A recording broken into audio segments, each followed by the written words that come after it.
అందరికి నమస్తే. నేను మీ తిరుపతి. నాతో పాటు సీనియర్ జర్నలిస్ట్ పొలిటికల్ రైటర్ కట్టా కార్తిక్ గారు ఉన్నారు ఈ వీడియోలో.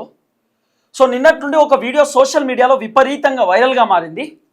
జబర్దస్త్ మహేందర్ అని చెప్పి ఆయన యూట్యూబ్లో వీడియోలు చేస్తూ ఉంటాడు. ఆయన జబర్దస్త్లో కూడా కామెడీ షోలో ఆయన యాక్ట్ చేస్తాడు. ఆయన కమెడియన్. అట్లనే ఆయన సినిమా రివ్యూలు ఇస్తూ ఉంటాడు. ఏ సినిమా బాగుంది, ఏ సినిమా బాగాలేదని చెప్తూ ఉంటాడు. ఈ మధ్యకాలంలో ఒక క్రౌడ్ ఫండింగ్ చేసిండు. నేను ఒక బిజినెస్ పెట్టినా, లాస్ అయిపోయినా, ఇగో నా ఫోన్పే స్కానర్ పెడుతున్నా, డబ్బులు కొట్టండి అని చెప్పి ఆయన ఫండింగ్ కూడా కలెక్ట్ చేసేటటువంటి కార్యక్రమం చేసిండు. అయితే ఈ జబర్దస్త్ మహేందర్ దాదాపు ఈయనకు ఒక 10 lakhs ఫాలోవర్స్ ఉంటారు యూట్యూబ్లో. ఇన్స్టాగ్రామ్లో ఒక 2 lakhs ఫాలోవర్స్ ఏదో ఉన్నట్టున్నారు. దగ్గర ఒక 12 లక్షల మంది ఫాలో అవుతూ ఉంటారు ఈ వ్యక్తిని. ఇప్పుడు ఒక ఇన్ఫ్లుయెన్సరు మాట్లాడుతున్నాము అంటే అవతల వాళ్ళు చాలామంది వింటారు, చూస్తారు, అవతల వాళ్ళు ఫాలో అవుతారంటే కొంచెం ఆచితూచి ఆలోచించి మాట్లాడాలి. ఇష్టానుసారంగా ఏది పడుతుంది మాట్లాడేది నడుస్తుంది అంటే నడవదు. అందరూ సోషల్ మీడియాలో యాక్టివ్గా ఉంటారు కదా. ఏదన్నా తప్పుడుగా మాట్లాడితే అవతల వాళ్ళు ఖచ్చితంగా విమర్శిస్తారు, ప్రశ్నిస్తారు అనేటటువంటి విషయం ఇన్ఫ్లుయెన్సర్ ఖచ్చితంగా తెలుసుకోవాలి కదా.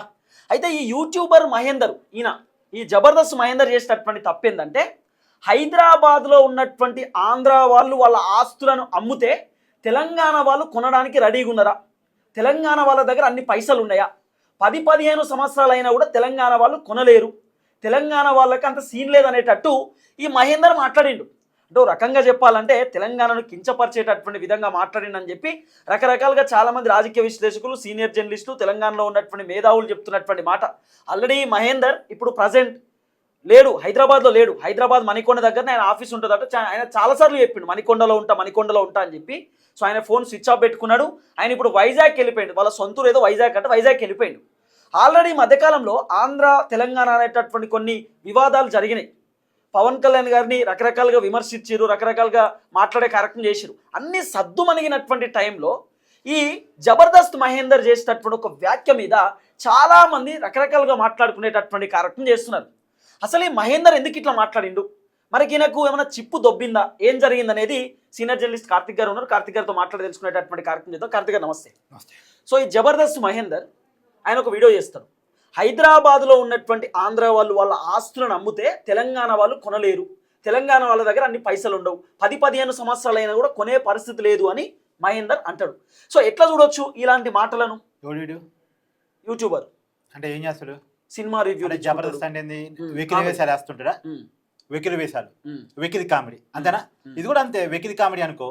ఇప్పుడు ఇలాంటి పనికి మారిన వాళ్ళ వల్ల ఇప్పుడు రేపు అమెరికా వాడు వస్తాడు. అమెరికా వాడు వచ్చి మా కంపెనీలే భారతదేశాన్ని పెంచి పోషిస్తున్నాయి, మా కంపెనీల ఆదాయాన్ని అందుకోగలిగే పరిస్థితిలో భారతీయులు ఉన్నారా అని అన్నాడు అనుకో, మనం ఒప్పుకుంటామా? ఎందుకు ఒప్పుకుంటాం?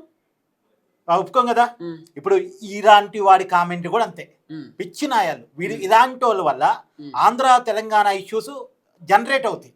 అంటే ప్రజల మధ్య గొడవలు పెట్టే ఇట్లాంటి నాయాలు అందరిని తీసుకుపోయి తీహార్ జైల్లో పడేసి బయటికి రానికుండా ఉంచాలి. ఇలాంటి నాయాలందరినీ. అంటే వీళ్ళకి అవగాహన ఉండి మాట్లాడిండా, అవగాహన లేక మాట్లాడిండా, లేకపోతే ఏమన్నా ఈ బిగ్ బాస్ షోలో పోదాం అనేటటువంటి ఏమన్నా చేద్దాం ఇట్లాంటివి చేస్తే ఫేమస్ కోసం అనుకో. అంటే వెకిలి చేస్తారు చేస్తే యూట్యూబ్ లో ఫాలో అవుతున్నారుగా, వెకిలి చేస్తారు చేస్తే ఇన్స్టాగ్రామ్ లో ఫాలో అవుతున్నారుగా. ఇప్పుడు నువ్వు నేను సమాచారం చెప్తే మనకి అంతమంది ఫాలో గారు కదా. ఇలాంటి వెకిలి వేషాలు వేసి వెకిలి చేస్తారు చేసి కామెడీలు ప్యారడీలు చేస్తే జనం ఫాలో అవుతున్నారుగా. సో ఇది కూడా అంతే అనుకున్నాడు, ఇలా కామెడీ చేద్దాం, ఇలా ప్యారడీ చేద్దాం, ఇలా తెలంగాణ వాళ్ళని అవమానిద్దాం, అప్పుడు నన్ను ఆంధ్ర వాళ్ళు మస్తుగా ఫాలో అవుతారు, నన్ను ఆంధ్ర వాళ్ళు మెచ్చుకుంటారు, నేను ఆంధ్రాలో టైగర్ కావచ్చు, ఆంధ్రాలో సింహం కావచ్చు, ఆంధ్ర వాళ్ళకి నేను ఒక ఐకాన్ కావచ్చు అనుకున్నాడేమో. కానీ మన ప్రజలు ఇట్లాంటి యాక్సెప్ట్ చెయ్యరు. అవును. ఇప్పుడు నీకెందుకు బాబు, నువ్వు కామెడీ చేసుకుంటున్నావు చేసుకో, నువ్వు ఏదో రీల్స్ చేసుకుంటున్నావు చేసుకో, నీకెందుకు ఇలాంటి కూడా. డబ్బులు కూడా అడుక్కున్నాడు అన్న. అవునా? రోజులు డబ్బులు అడుక్కున్నాడు. అంటే డబ్బులు అడుక్కునేవాడు కూడా ఆంధ్ర తెలంగాణ గురించి మాట్లాడు కాదు. ఆంధ్ర తెలంగాణ పలేదు అంటే ఎవరికి డబ్బులు ఎక్కువ ఉన్నాయో, ఎవరికి డబ్బులు తక్కువ ఉన్నాయో, ఎవరిని కొనుక్కోవాలో కూడా అడుక్కునేవాడు చెప్పేవాడు అయిపోయిండు. అడుక్కునేది అడుక్కోరాదు, భిక్షమేస్తారు.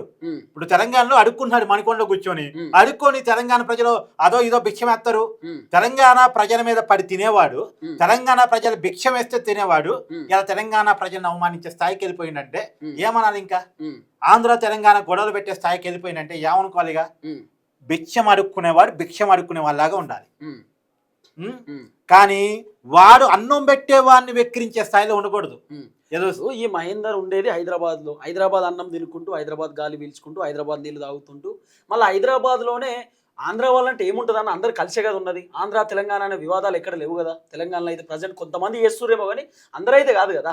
ఏదో ఏదో సినిమాలో జోక్ ఉంటుంది, జీతం ఇచ్చేవాడితో జోకులు వేయకూడదని చెప్పేసి, జీవితాలు తలకిందులు అయితే జీవితాలు తలకిందులైతాయి అని చెప్పేసి. ఇప్పుడు తెలంగాణ వాళ్ళు జాలిపడి ఏదో భిక్షమాస్తుంటే బతికేవాడు తెలంగాణ ప్రజల మీద జోకులు వేసాడు కదా, ఇప్పుడు వీడి జీవితం తలకింది అయిపోయింది. వైజాగ్ వెళ్ళిపోయిండు. ఇప్పుడు ఇలాంటి వాళ్ళు ఇంకా వేరే వాళ్ళు మాట్లాడొద్దు అనేది క్వశ్చన్ ఇక్కడ. ఇప్పుడు ఆంధ్ర నుండి తెలంగాణకు వచ్చి చాలా మంది రకరకాలుగా జాబ్ చేసుకొని ఉంటున్నారు అన్న. ఆంధ్ర నుండి తెలంగాణకు వచ్చిన, తెలంగాణ నుండి ఆంధ్రాకు పోయి బతికే వాళ్ళు కూడా ఉన్నారు. సాధారణం కదా. అసలు మన భారతదేశం నుంచి అమెరికా పోయి బతికే వాళ్ళు ఉన్నారు, భారతదేశం నుంచి యూకే పోయి బతికే వాళ్ళు ఉన్నారు, బయట దేశాల నుండి వచ్చి బతికే వాళ్ళు కూడా ఉన్నారు ఇక్కడ చాలా మంది. హైదరాబాద్ లో కూడా గ్లోబలైజేషన్ తర్వాత ప్రపంచం చాలా కుగ్రామం అయిపోయింది. అవును. కానీ ఇప్పుడు ఆ తెలంగాణ ఉద్యమం అది ఓకే, ఆ తెలంగాణ రాష్ట్రం అది సపరేట్. కానీ ఇట్లాంటి వాళ్ళ వల్ల మళ్ళీ లేనిపోని ఇష్యూస్ క్రియేట్ అయ్యి తెలంగాణ ఆంధ్ర ప్రజల మధ్య విద్వేషాలు క్రియేట్ అయ్యే అవకాశం ఉంటుంది. కాబట్టి నాకు తెలిసి ఈ మహేందర్ ఈ కామెంట్ చేసిన తర్వాత పారిపోయాడు.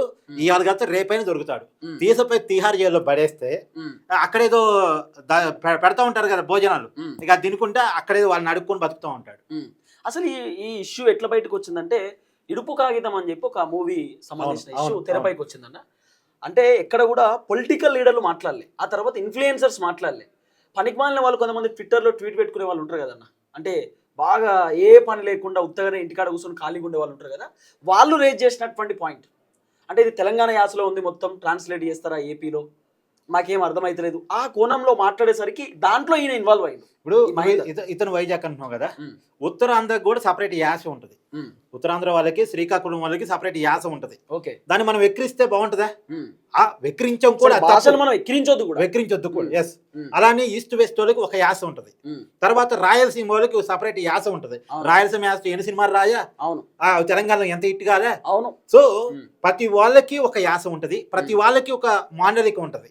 సో వాటిని మనం గౌరవించాలి తప్ప ఇప్పుడు అంతా కూడా ఇంగ్లీష్ రోజులు అయిపోయినాయి. ఇప్పుడు ఇడుపు కాగితం అంటే ఏంది? ఇద్దరు విడాకులు తీసుకోవడానికి పెద్ద మనుషుల మధ్య రాసుకునే కాగితం. ఇప్పుడు మనం విడాకులు అంటున్నాం. ఆ విడాకులు అనే పదం కూడా పక్క పోయింది. ఇప్పుడు ఎవరికి అర్థం కాదు, డైవర్స్ అన్నారు. ఇంగ్లీష్ పదాలు వచ్చి తెలుగు పదాలను డామినేట్ చేస్తున్న రోజుల్లో మన పాత భాషని అమ్మ భాష అంటారు. అమ్మ భాషని గౌరవించుకోవాల్సిన పరిస్థితిలో ఉన్న మనం, అమ్మ అంటే గౌరవం లేని, అమ్మకి ఇక బాగోదాని అంటే అమ్మ అంటే విలువ తెలవని ఇట్లాంటి నాయాలు వచ్చి ఇన్వాల్వ్ అయ్యి మాట్లాడే దాంట్లో వచ్చే బాధలు ఇవన్నీ కూడా. అమ్మ భాష చాలా గొప్పది. ఇడుపు కాగితం అనేటువంటిది తెలంగాణలో అమ్మ భాషతో వచ్చినటువంటి పదం. ఇప్పటికీ మన అమ్మలు మన ఊర్లలో ఇడుపు కాగితం మాట్లాడతారు. అవును. సో మా ఊర్లో కూడా డైవర్స్ ఇవన్నీ ఏడుంటాయి అన్న. మీ ఊర్లో కూడా డైవర్స్ అని ఎందుకంటారు? చాలా మంది వృద్ధులు ఉంటారు, ఎక్కువ వయసు 60 సంవత్సరాలు 70 సంవత్సరాలు ఉన్న వాళ్ళు ఇడుపు కాగితం తీసుకున్నట్టు వాళ్ళనే మాట్లాడతారు తెలంగాణ యాసలో, మన తెలంగాణ భాషలో. అది మరి వీళ్ళ లాంటి వాళ్ళకి అర్థం కాకపోతే మనం ఏం చేయలేము. ఏపీలో ఉన్న వాళ్ళు కూడా తెలంగాణ స్లాంగ్ ఉన్న మూవీలను చాలా చూస్తారు, చాలా మంది ఆదరిస్తారు. పవన్ కళ్యాణ్ కూడా తెలంగాణ స్లాంగ్ లో మాట్లాడిండు, అవి కూడా ఆదరించారు చాలా మంది. ఏపీలో మాట్లాడి ఇక్కడ ఆదరిస్తారు. ఆంధ్రాకి చెందిన మంగిలి తెలంగాణ భాషలో పాట పాడినప్పుడు తెలంగాణ వాళ్ళు ఆదరించలేదు, తెలంగాణ భాషలో పాట పాడినప్పుడు ఆంధ్రాలో ఆదరించలేదు. ఖచ్చితంగా 100%. ఇక కొంతమంది ఇలాంటి వాళ్ళ వల్ల కంప్లీట్ డ్యామేజ్ అవుతుంది అంతా. ఇప్పుడు ఈయన చేయబట్టి ఏమవుతుందంటే, మళ్ళా కొత్త పంచాయతీ వచ్చింది కదా తిరుపతికి అనేది, అంటే వీళ్ళంతా చేయబట్టి మళ్ళీ ఆగమాగం అవుతుంది కదా. అంటే ఇలాంటి వాళ్ళే అంత రేజ్ చేసేది. ఇప్పుడు ఈయన ఏం చేస్తే బాగుంటుంది అంటారు? అంటే తిహార్ అంటే ఏం లేదు, తమ ఫేమస్ కావడం కోసం వెకిలి చేస్తారు, పేరంతోటి ఇవే ఫేమస్ అయి ఉంటారు వీళ్ళు ఇంకా మోర్ ఫేమస్ కావడం కోసం, జనంలో చేర్చుకుంటాం కోసం హాఫ్ మైండెడ్ గా ఇష్టం మాట్లాడతారు. నేనేమంటానంటే, అడుక్కొని తిరిగే బతికేవాడే కదా, అడుక్కొని తిని బతికేవాడే కదా, వీళ్ళు తీసిపోయి తిహార్ జైల్లో పడేస్తే అక్కడ అడగకుండానే పోబెడతారు. సో వీళ్ళు తీసిపోయి తిహార్ జైల్లో పడేస్తే కరెక్ట్ అనేది నా ఉద్దేశం. వేరే వాళ్ళు కూడా మాట్లాడదు, వేరే వాళ్ళకు డిస్కషన్ చేయరు. కులాల మధ్య, మతాల మధ్య, ప్రాంతాల మధ్య, లేదు భాషల మధ్య విభేదాలు క్రియేట్ చేసి ప్రజల్లో ఘర్షణ పెట్టాలి అనుకునే వాళ్ళ పట్ల వాళ్ళని అందరూ తీసిపోయి తిహార్ జైల్లో పడేస్తే కరెక్ట్ అని అప్పుడు వాళ్ళకి అర్థమవుతుంది. అరే నేను అనవసరంగా మాట్లాడినా కదా, ఇంత కఠినమైన జీవిత సత్యం బోధపడింది. అవును, జాగ్రత్తగా ఉండాలి. సో ఇంకోటి ఏంటంటే, ఒక నినాదం తెరపైకి వస్తుంది. ఇట్లా మాట్లాడినటువంటి ఈ మహేందర్ యూట్యూబ్ ని అన్సబ్స్క్రైబ్ చేయండి. ఆంధ్ర వాళ్ళు, తెలంగాణ వాళ్ళు ఇద్దరు. ఎందుకంటే పాపం ఆంధ్ర నుండి చాలా మంది తెలంగాణకు వచ్చి రకరకాలుగా వాళ్ళ జీవన విధానాన్ని కొనసాగిస్తూ ఉంటారు. సరే బిజినెస్ ఇంకోట అవకాశాలు అక్కడ ఉండి కూడా ఇక్కడికి వచ్చి, హైదరాబాద్ కొంత పెద్దది కాబట్టి చేసుకొని ఉంటారు. ఇప్పుడు ఈ మహేందర్ లాంటి వాళ్ళ వల్ల ఆంధ్ర వాళ్ళు కూడా కొంత బాధపడతారు కదా, అరే మేము నేను ఇక్కడికి ఇంకో వచ్చి- విషయం చెప్తా అబ్బా, ఉమ్. అర్జెంటీనాలో పుట్టిన చెగువీర అంటే మనకి చాలా మందికి అభిమానం కదా. అవును అవును అర్జెంటీనాలో పుట్టిన చెగువీర ఉమ్. క్యూబా ప్రజల కోసం పోరాటం చేశాడు. అంటే అవును. సమస్య ఎక్కడ ఉంటే అక్కడ నిలబడ్డాడు. అవును ఆంధ్రాలో పుట్టిన పుచ్చలబడి సుందరయ్య ఉమ్. తెలంగాణ రైతాంగ సాయుధ వీర పోరాటంలో తుపాకీ పట్టుకొని నిజాంకు వ్యతిరేకంగా పోరాడాడు. ఉమ్.